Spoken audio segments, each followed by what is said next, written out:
What is it? Why is it important? And what do you need to know about it to help your company?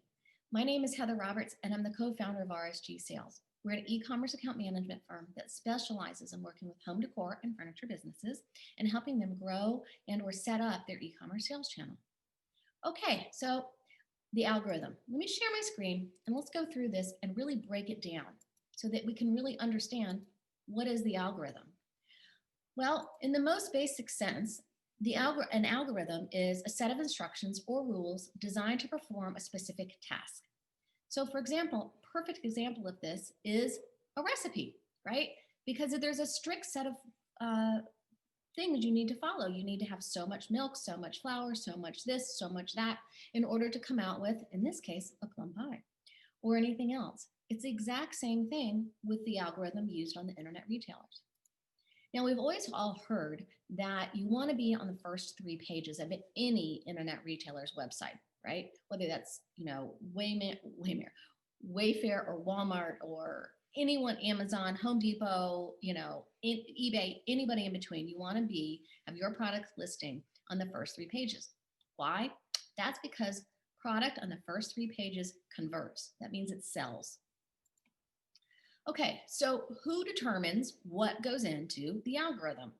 Well, in the case of the e-commerce sales channel, each internet retailer determines what is important to their customer and to their company goals.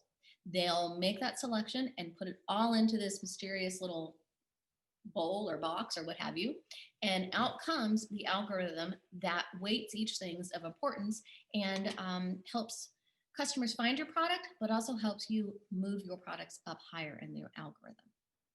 So what exactly goes into an algorithm, right? So sales history, enriched content, and it looks like I have it on there twice, so it must be doubly important. Impressions, conversions, click-through rates, retail profit margins, out of stocks, lead time, damage rates, promotional participation, organic sales versus paid traffic, and reviews. So how can you use this knowledge in the algorithm to your advantage to grow your sales? Well, let's look at it a little bit more. Okay, enriched content. First of all, you need 5 to 7 product images because that's what's going to help convert. You want to catch the consumer's eye. Next, you need a good product title. You need to have 5 bullet points. The first 2 should have the most important information. You need a romance description that tells a story. You need to use back-end keywords when they're available. At the end of the day, each product listing needs to pass that 3-second glance test. As a consumer is scrolling through, does your product pop out in the 3 seconds it takes for her to scroll past it? If it does, then you're in a great position. You're beating your competitors. Okay, reviews, they're really important. They're like this little treasure trove of information for a supplier.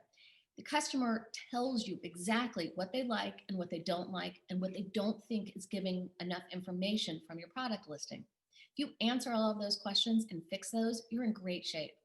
But even more important is your competitors' reviews. Read those too. Those are like secret little ninja moves that give you back insight into the brain of your customer. You take that information and you make your product listings better. It's a win-win. Next up, demand.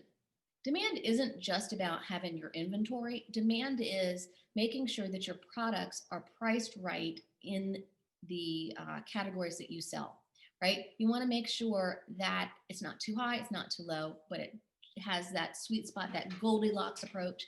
It's just right.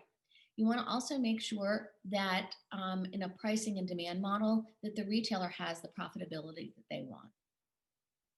So different internet retailers use algorithms differently. And actually, they sometimes combine algorithms together. So you have one and another and another. An example of this is Wayfair. They use a pricing algorithm and their search algorithm. Each plays into with each other. So the kinds of pricing algorithms they use are regression, membership learning method, and a pricing experiment method. So in addition, you want to have this, you want to know that new products automatically get an extra little secret bump up in the algorithm. So companies like Wayfair do this for about 90 days. They take anything new and put it halfway up the search so that it has a great chance of getting clicks and conversions and reviews, because that's what it's all about, sales. Now, let's talk about, oh, there we go. Let's talk about sales history and conversion and why they go hand in hand. So for example, Amazon's algorithm is called A9. It's a super well-studied algorithm, okay? Like people, that's their whole job, is to figure out how to break or crack, that's the word, how to crack A9. So the most important factor in the Amazon algorithm is sales history and conversion rates. And those two drive sales, at the same time. It's like this circle, kind of goes round in one. You can't have one without the other. So when you are thinking about how you can improve in your products for the algorithm, do these other things right off the bat. And knowing how algorithms work in general really is helpful. If you have any questions, then this would be a great time to click the link below and you can book a call. We'll jump on a call and come up with a game plan that works just for you and your company and how you can raise your products in the algorithm. You can also, if you don't want to click the link below and you prefer to send us an email, hey, that's great too. Use the email on the slide and we'll set up a time to chit chat. All right. Hope you've had a great day. Thanks.